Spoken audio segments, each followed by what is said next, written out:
Hello, I'm Sasha Nicole, and this is Daniel Jean-Louis, a Haitian social entrepreneur, business professor, and author of the book he co-authored with Jacqueline Clemay, From Aid to Trade, and he recently wrote a sequel called From Aid to Sustainability, or Aid to Self-Sustainability. I'm sure you'll find this conversation to be very enriching. Daniel, thanks for joining us today. Morning, Sasha. It's very good to be here. Thank you. Can Yes. you, can you share with us a bit about your background and how that's influenced your work in business development in Haiti? I am a business major and I went to Liberty University. And now I'm a businessman in Haiti. My work is primary purpose is to create jobs and help people Mhm. achieve their betterment. And part of that is to bring investment, capital, run businesses, create jobs. And I'm heavily involved in education as well because the two are very connected to preparing the workforce appropriately for economic development in Haiti. So I was born and grew up here. I went to the United States to do my education, and I come back since 2006, and I do this work, and I travel a lot of countries in the world to give lectures and Sure. um, presentations about my books and my brand new economic development paradigm, OBED, and how Yeah, it can be useful. excellent. Um, Well, let's talk about Haiti a little bit because, Haiti has some unique aspects to it. One of which it's often been nicknamed the country of NGOs because there's more NGOs per capita in Haiti than in any other country. So I would love to hear from your perspective. How has such a prevalent NGO presence influenced Haiti and its capacity to be a developed society? yeah, that's an excellent question. We talked about this in my first book of after Hazel, the hurricane that destroyed Haiti in the 50s. Mm, When the first NGO, the American Red Cross, came into Haiti, and so since then, you will see a path of decreasing economic activities mm, being created. The less economic activities being created, the less jobs that are available, leave room for a donation-based system to fulfill those needs. mhm. And since the country has not sustained itself for a long time, and there's so much need, and it's so close to the United States, then you see a floodgate of NGOs that come and try to fulfill those needs. And you'll see in other countries those needs exist. Education, it's primarily education's healthcare, and a lot of a community development projects such as water and sanitation and whatnot are things that are made through the private sector, through governments in healthy society. And since we have a problem of systems and structure in Haiti, then our own country is not organically prepared to sustain and fulfill those needs. So you see all those NGOs trying to do the work of government, business, and the civil society in Haiti. Mhm. In your book, you stated the strongest economic entities with the most purchasing power, the NGOs, are putting negative pressure on Haitian businesses and keeping them from competing in the market. Say more about that. How does that cause that reaction? It's very simple. Needs are met by transaction. This is a typical behavior in any market economy. So we don't get into too much economic terms and get our audience bored about this. But see, every time you have a need, your first thought is to buy something that fulfill that needs. Yep. Right? This is a typical behavior in any market society except for Cuba, where the government directly fulfill your needs, or Mm, North Korea, because there's not a real market economy. okay. What happened in Haiti is a dual system where you have the same market economy where needs are supposed to be met through the market transactions, but the market is so weak, people have so little money power to buy Yes. things to fulfill their needs. So in parallel, there are the NGOs that are um, that are coming in to help complement Hmm. the weak purchasing power of people so they meet their needs. Sure. And sometimes when the NGOs come in to do that, they almost leave no room for the businesses to grow Oh, sure. because they come in and, if you do that a lot for a long period of time, people even lose their basic transactory instances. Yeah. And because there's this complement effect that put pressure on the businesses, and the businesses keep giving in Hmm. over a long period of time, so that pressure just Right. move the businesses opportunities north, and then give more room to the NGOs in their transactions to Interesting. complete needs. So it's So not a that fair competition. is very unfair competition. But at the same time, there's also real needs that are met. Sure. There's also real needs that are met. I'm looking in, for instance, education, which is Hmm. a sector that I involve heavily in Yeah. Haiti. Education, the government only provide education for 15% of Haitians. Wow. Only 15% of Haitians, or the rest of it is sponsored by NGOs or different Catholic organizations, Christian organizations. So Hmm. there's a real need. But the question is how this need is met. Hmm. Does the NGOs help incentivize the economy when they meet those needs, or they can further trash it? Got it. So that's why you have in Haiti, because over a long period of time, people were not sufficiently conscious about this phenomenon. They just thought they're helping their friends and brothers and sisters in Christ, but they Sure. were not aware that while they are helping, they were also providing a way for these people not to ever be sustainable in themselves. Sure. Sure. Well intentioned, but not effective long term. Exactly. Yeah. So, what kind of solutions do you think need to be put in place to turn this around? Because there's, decades of history of this. It's not going to be an instant change, but what could turn that around or start to turn it around? It's not going to be an instant change, but at the same time, it needs to start somewhere. Yeah. And starting somewhere, start with the mindset. Okay. You understand the effects of what you're doing. Yeah. My book, the book that me and Jackie, we wrote this book to take out the not knowing part of this. Mm. Okay? We take out the unintentional part of this. Yeah. So now, if you do this, Yeah. you know there's a side effect. Sure. The best way for you to help is to be mindful of that side effect and Mhm. do the right thing. Sure. But change is hard because when you get involved into a system of you get drawn into a routine, Yeah. it's hard to change it because some guy is telling you that there's a consequence to what you're doing. Right. So that's why we wrote this book. It took us 4 years Yeah. to do the research, Hmm. to come up with the data in mind, in your face, Yep. okay? You can't Uh, deny the facts. yeah, and also the testimonies. Yeah. People who come up and say, "Look, listen, I had this business, and it was going well because so much donations killed it." And that business is there. You can see we visited that factory.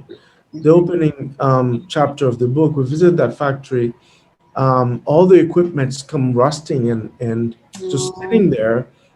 So today we run such a vast campaign about the subject, at least for Haiti. If Hmm. somebody, and it's still going on today, Yeah. but no one can say it's because they don't know. Right. Or when you explain this, you say, oh, it's unintentional. It's not unintentional anymore if you know. Yeah. Now, what's left is to do the right thing, is to, yes, help, but help in a way that support businesses. Sure. buy those from those businesses, Mm-hmm. connect with them, negotiate with them, connect them with better suppliers, help them with training, be part of a business association here. That helps you if you can't find a product from company A, then company A will refer you to company B. Mm-hmm. You know, this intentional part of this come with the fact that people have to understand that there's some real effort. There's got to be an intent, Yeah, and that will need to be acted on. sure. The reason why we have the result we have today is because we've been doing a lot of wrong things for a long time. So for us to see real change in the next 10 years, we have to start the right thing over a long period of time. Mm-hmm. So this is the message we've been carrying so far. Got it. And what about trade? How can trade help more than aid in terms of progress? I mean, you've discussed the importance of business development, but what about exports and imports? Could you say a bit about that?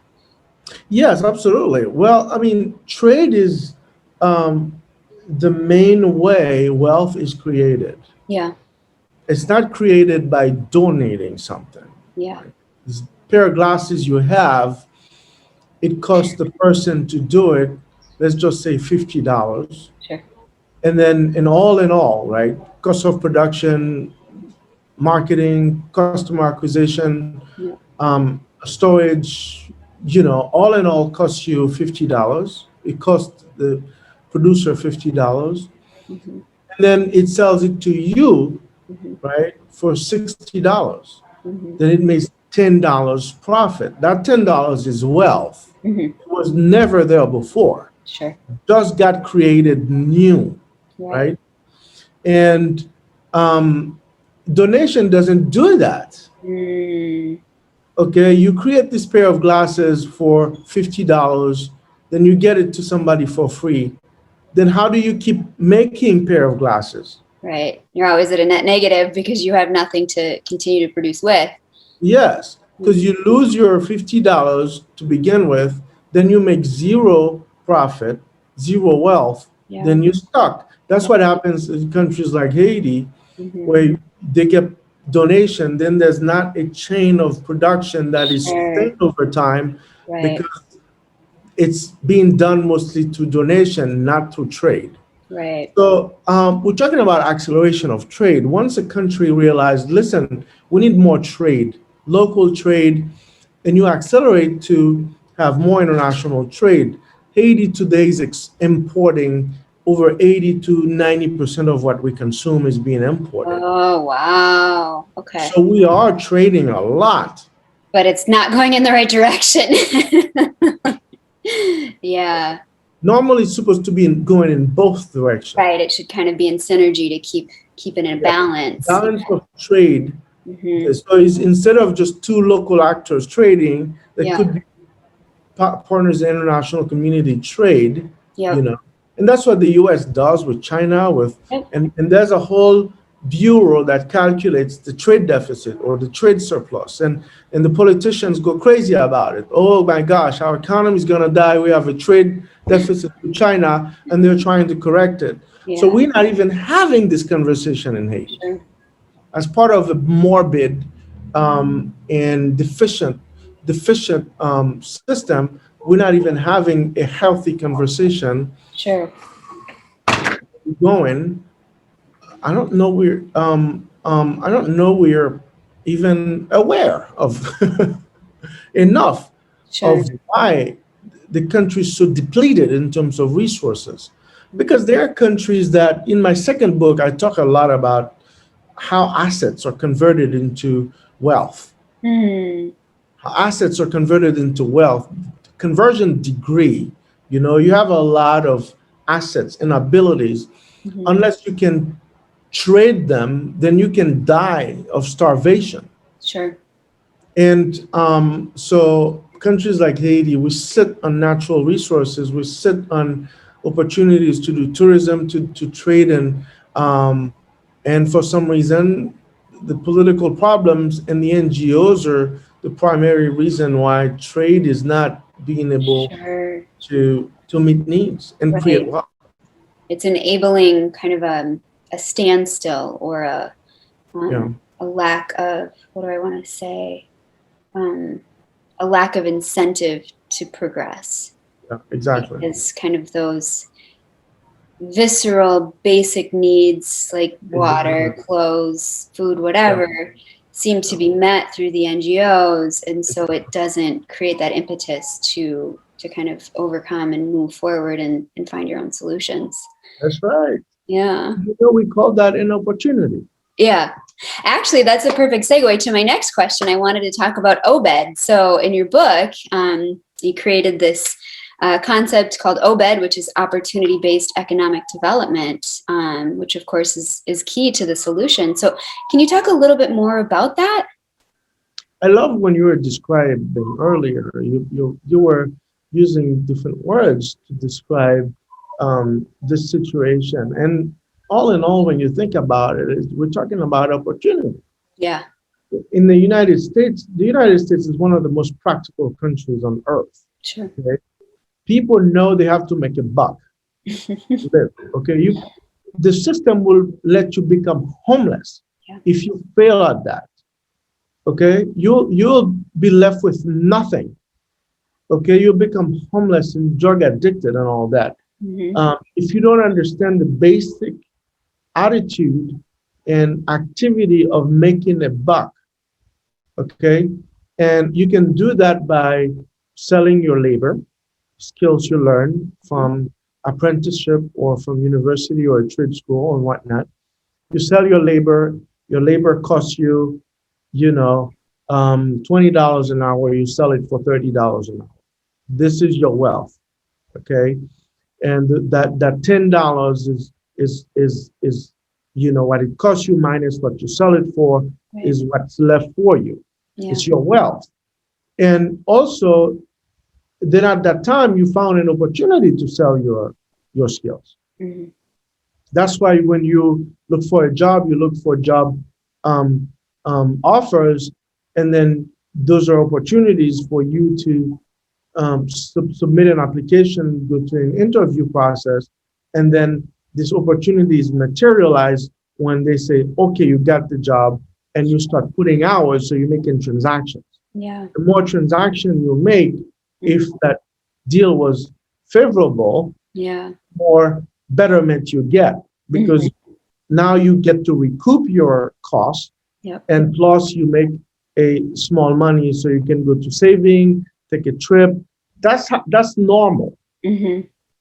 And but the second way you can do that is by starting a business. Mm-hmm. So you don't trade your labor, now you trade your skill to start creating things that you can exchange for money. Okay, in that sense, you selling a product and you make a profit, and through that profit you recoup your cost of production. What's left over, you invest 40 to 60% back into the business, and so what's left over you distribute back to shareholders and yourself. Mm-hmm. This is the most standard way of describing how market economy work and how people pursue opportunities. Sure. So that's basically OBED. OBED is to show people that market economies are based on opportunity. The most basic, just like humans need to breathe, market economies need opportunities. Yeah. For people to pursue, to transact, Yeah. to opportunities provide drives. It keeps you going. It keeps you forward. Yep. The aspect of growth. The more you pursue opportunities, the more you grow. Mm-hmm. The more you create wealth. Yep. If you do it well. Yeah. Because you can pursue opportunity and end up with a negative, with a loss. In that way, you subtract value from society and from yourself. Mm-hmm. So we're talking about, in all, all transactions that happen within this economy end up with a net result, positive net result. Yeah. Then that economy grows. Right. if it ends up with a net positive, net negative Mm-hmm. in all of trading, when you add all tradings, and that's trillions of it, Yep. and then the net result is a loss, then that economy regress. Yeah. So that's what happens with Haiti, where for a reason or another, there's a lack Yeah. of opportunities. Mm-hmm. So there's a lack of transactions. Yep. And then a lot of opportunities that are being pursued end up with a loss. Yeah. So that's why you see the country keeps on regressing, keeps Sure. on depleting its resources because Yeah. there's not a wealth creation mechanism that is stable, Right. healthy, and that goes towards sustaining the population. So Right. that's OBED. Yeah. OBED is the basic pursuit of um, opportunity through transactions. Yep. So that's, in a sense, this is just not new. Yeah. It's from the dawn of time. Yep. What we do in the book is we put it into a simple concept that people can comprehend, Yeah. even if you were a florist Mm-hmm. or if you were a psychologist. Sure. You could understand, okay, I'm a psychologist, Yep. I'm selling my hours. Yeah. Every day, somebody sit on my comfy couch. Yep. If I don't do that at a profit, then I will have no way of continuing to do it Right. because I incur a loss every day. Yeah. So that's basically what OBED is. Yeah. And the problem is a lot of people, they come to countries like Haiti or Guatemala and whatnot, they forget those principles should exist in those countries too. Yeah. And they go about doing this, and then they replace it entirely with donations Mm-hmm. in a market-based system. Mm-hmm. And it just, produce an effect. Mm-hmm. And I take this example. This is like you take a train and then you try to run it on a road, and you take a car, you try to run it on a track. Mm-hmm. Market-based transactions, they need opportunity, they need transactions, Yeah. and donations should be short-term, and Yeah. all donation base should support the market system, Yeah. not go against it. Yep. I think these conversations are really important to have, especially in the charitable sphere, because I think there's this idea that if you're working for a profit, that you're somehow greedy, and that's, contrary to what is virtuous, that you want to make money, that you want to accumulate wealth. But to understand that, no, this is essential for a virtuous economic cycle. And not only does it help people in terms of providing for their own needs, but when you think about the implications of people having their basic needs met, where they can provide for their own needs, there's a sense of dignity in that, for one, because you're not a recipient, you're a participant in your own life. You can make your own decisions, you have agency in that. You're released from a scarcity mindset. And when people are living in scarcity, that's when violence increases. That's when people become more self-centered, more prone to think only about themselves. And I think that in the charitable sector, we really need to have, and I'm talking about, Americans coming in from a charitable perspective. I think we need to have a mindset shift to recognize that business development is a good thing. And it is charitable in a sense, because you are giving people dignity and agency in their own decisions and their own potential for flourishing. Yeah, I'll even go a little bit further. Yeah.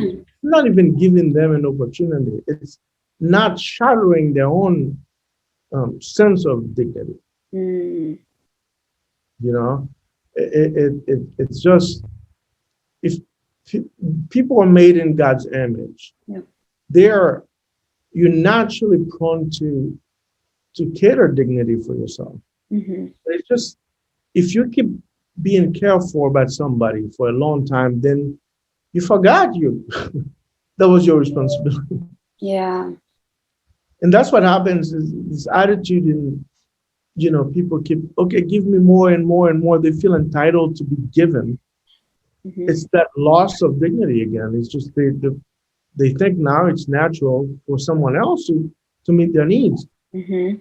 when it's their primary responsibility. Yep. So what happens when all these foreigners leave? Mm-hmm. So Yeah. you're left with a bunch of zombies. Sure. Yeah, they're not equipped. Yeah. In your book, you also discuss market alignment. You stated when businesses and NGOs pursue partnerships to meet each other's needs and create opportunities and wealth together. Could you say a little bit more about how these different entities could align for the mutual benefit of all parties? I think you really read the book. I really read the book, yeah. You know, when we were writing this book, I thought no one was going to read Oh, nope, I read it. I can show you highlighting. it. Yeah, I met another man, and he had highlighted every single word. I said, "Wow, Yeah. okay, that's Yep. that's very encouraging because Yeah. we wrote the book for that reason, Yeah, to exactly. bring people to this Yep. thing they already know."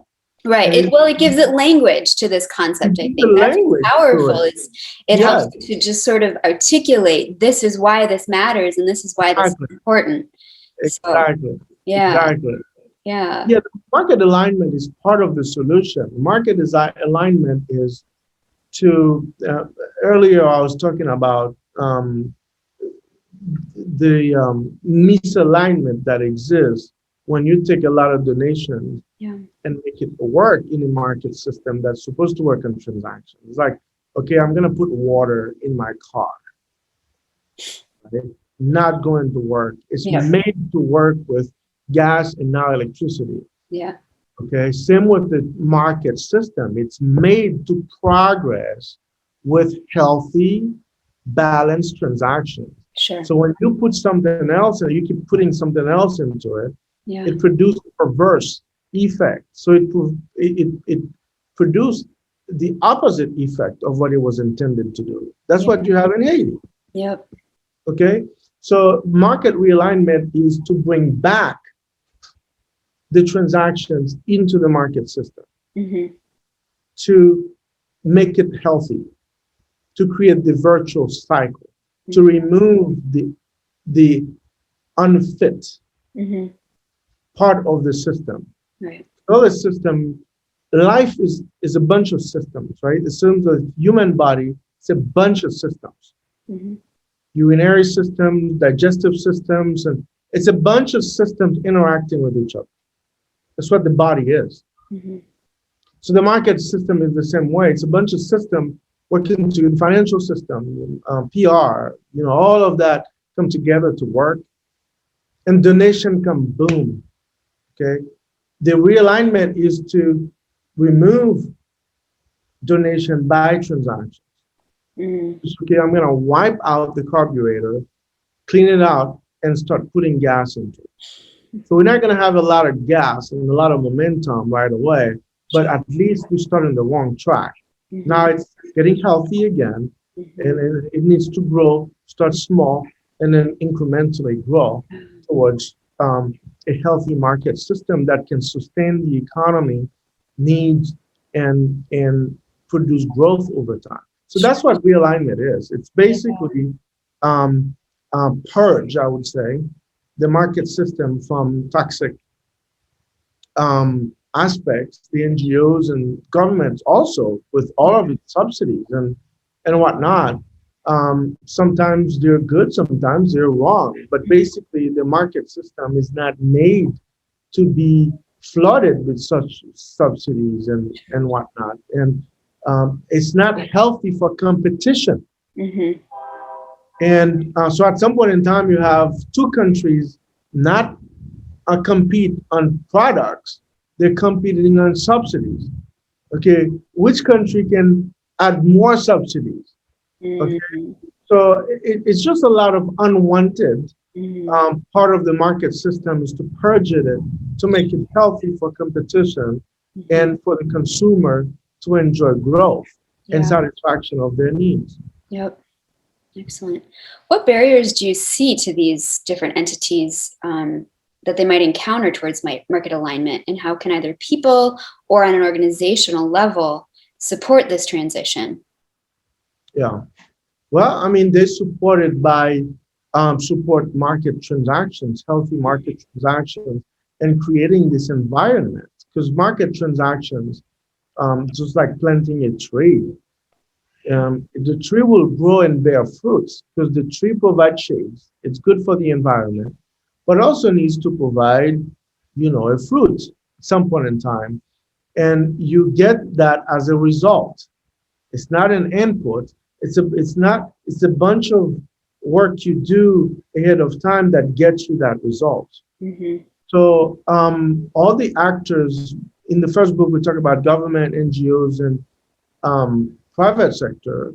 They need to work together to create that environment where transactions can be the most maximized.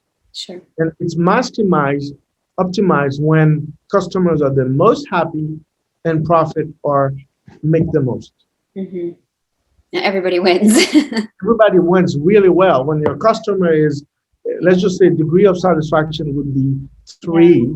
Now in optimal environment, the degree of satisfaction become 9 out of 10. Yeah. And then producers made 30-40% return on their investment. Yeah. Everybody wins. The government collect more taxes to do more inventory, more roads, more and whatnot, police works, and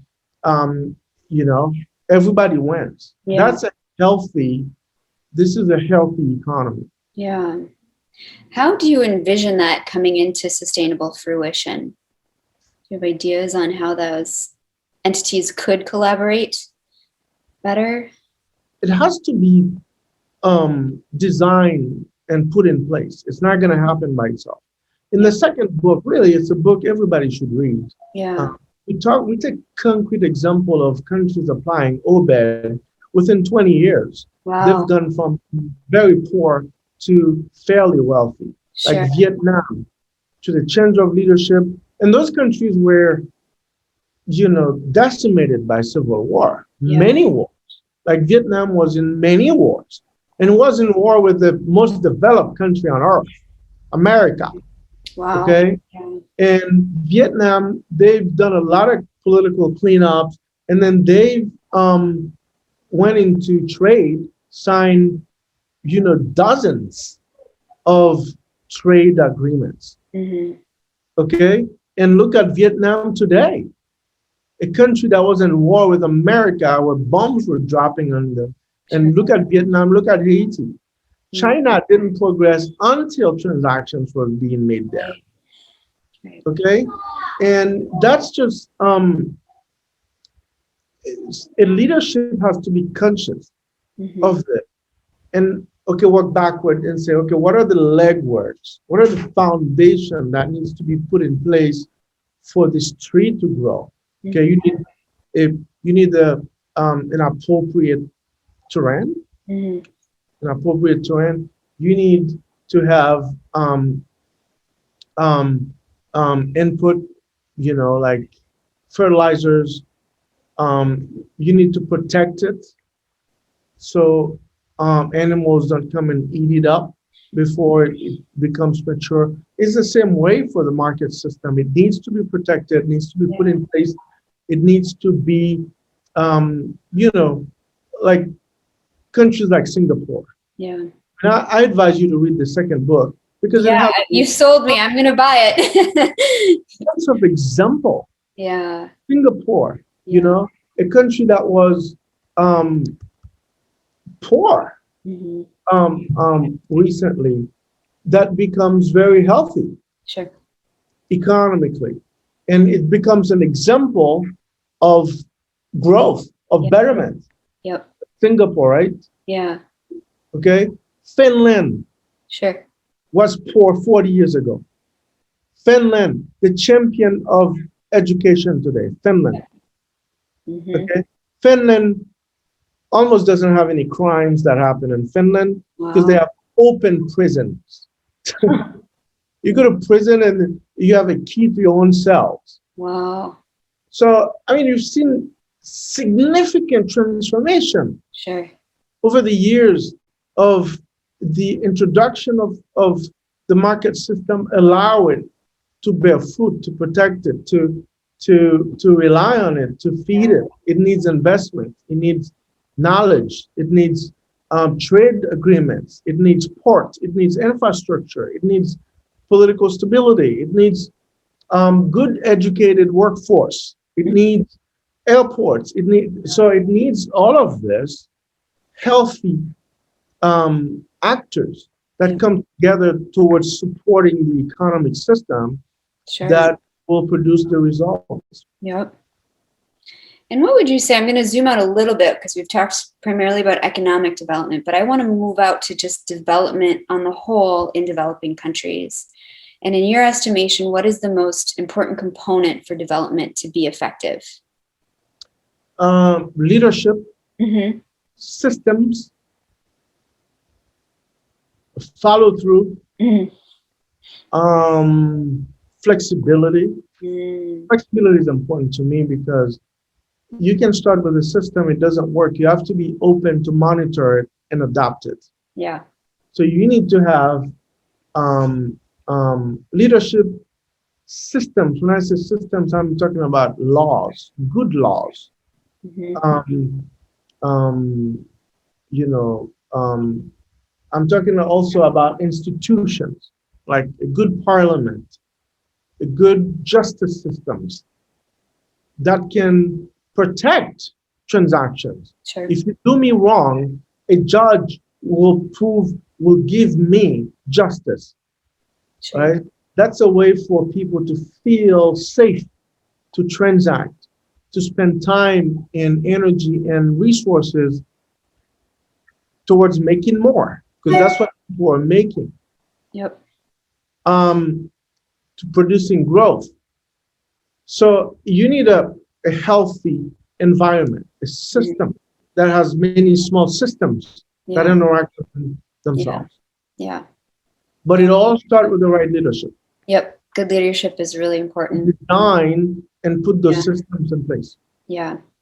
I appreciated what you said about flexibility too. Kind of going back to a previous comment about, businesses, whether it's a net negative or a net positive in the end, sometimes it's necessary to fail in a business endeavor or whatever so that you can learn so that the next attempt can generate a positive. So, and I think sometimes we don't give ourselves enough flexibility to make mistakes and try again and learn from those mistakes. So I appreciated what you had to say about flexibility as well, because these solutions are not simple. There's not easy answers for all of these, and it's a progression more than anything.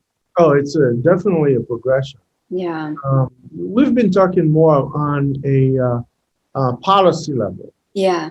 right? At the government and Yep. organization, you're talking more on a personal level Hmm. now, Hmm. how individuals should go about pursuing opportunities. I mean, Yeah. you learn. Yep. And making mistake is a quick, painful way to learn. Yeah. Get that. Yeah.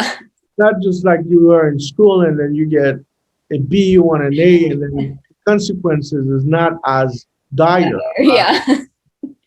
Losing $100,000. Right.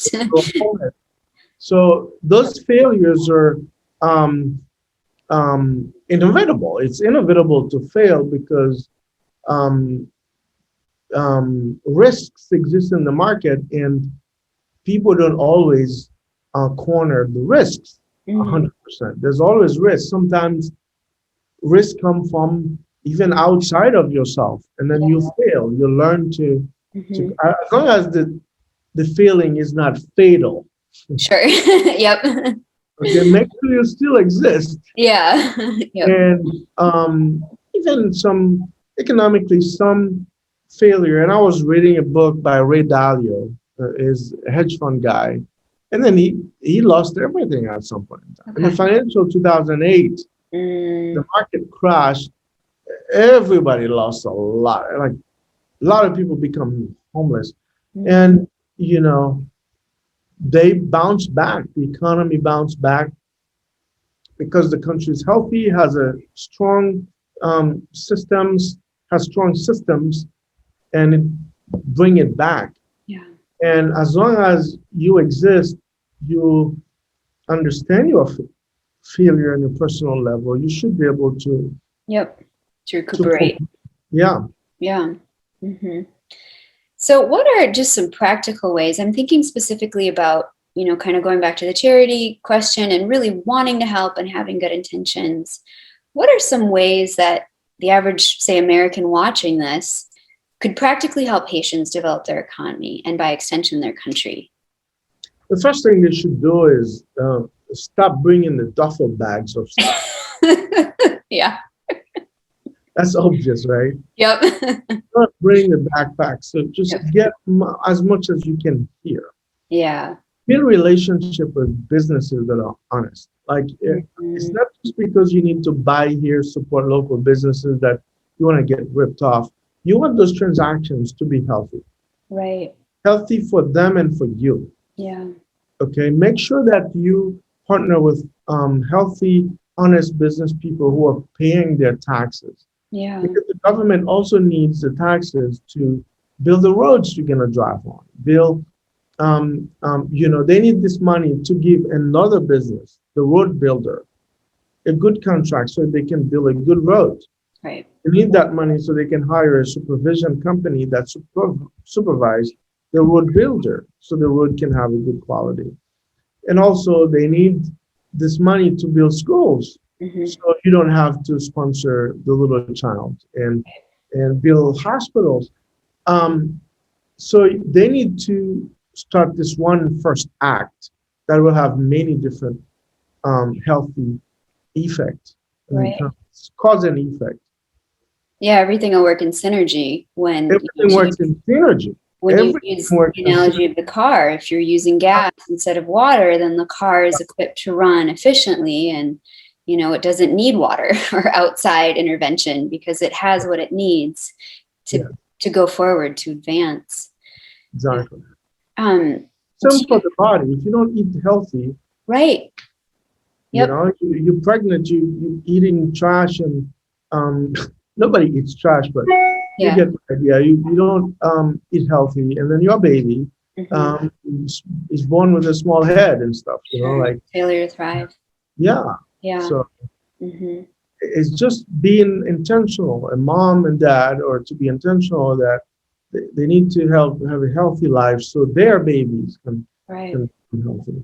Right. It's just the same thing for everything else. Yep, it is. It's very much an ecosystem, like you said already, and it all just works in flow together. Exactly. Yeah. Could you share a lesson or an insight that you've learned? So this is a two-part question. First, as a Haitian citizen, and then second, as a social entrepreneur. I've learned that nothing is easy. Okay.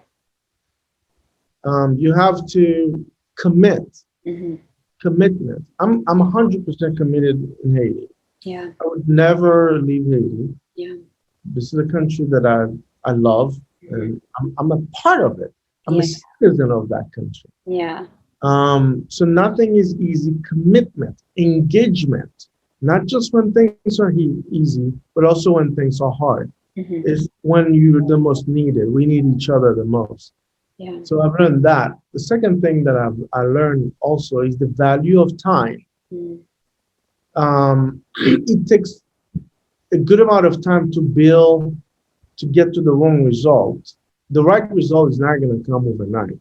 You have to start on the right track, but also give it time. Yeah. And also be flexible with people. Not everybody's on the same page as you. Just be loving, be kind. I say that all the time to people. Be kind. Yeah. And I work with the schools and I say to those mom and dad, go hug your kids, hug your children. Be kind to them. Wherever you are at the dimension, you're not born there. You came there with the help of many people in your life. Give other people the courtesy. But be drastic with criminals and people with bad intention. Sure. They're not the ones that deserve your attention. They know they're doing wrong. They're just doing it anyway. Be mindful and be merciless with those. They have to be stopped. Sure. So it's just a healthy balance. Yeah. That I've learned in life. What is healthy? How do you bring healthy to with betterment of people? Right. Yeah. Well said. Kindness. Yeah. Yeah. So for anyone listening who would like to buy either from Aid to Trade or from Aid to Sustainability, is that the correct second title? Aid to Sustainability? From trade to self-sustainability. From Trade to Self-Sustainability. Thank you. So if anyone would like to buy either one of those books, where would be the best place for them to do that? They can log into my personal website, Okay.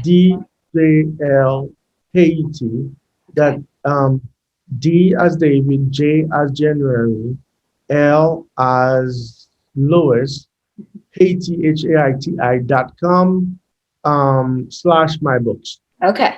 JLHaiti.com / my books. Perfect. We'll make sure that that link is very prominent in the description below. So anybody who wants to find it can click on that very easily. So, Yeah.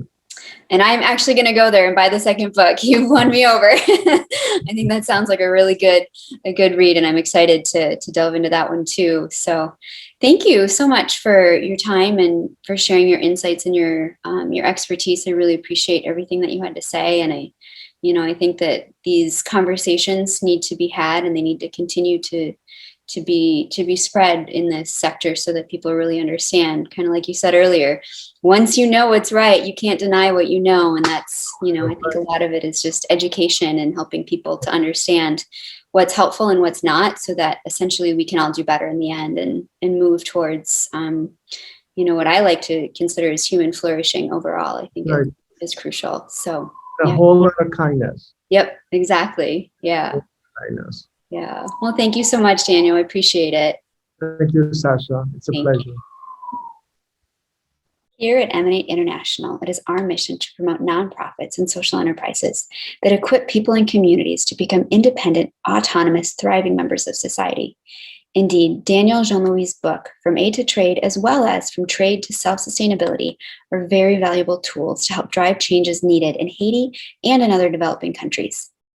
If you enjoyed our discussion today, please be sure to hit the subscribe button and the notification bell to be in the know for future inspirational conversations with other leaders who are making great gains in improving our world. Thank you.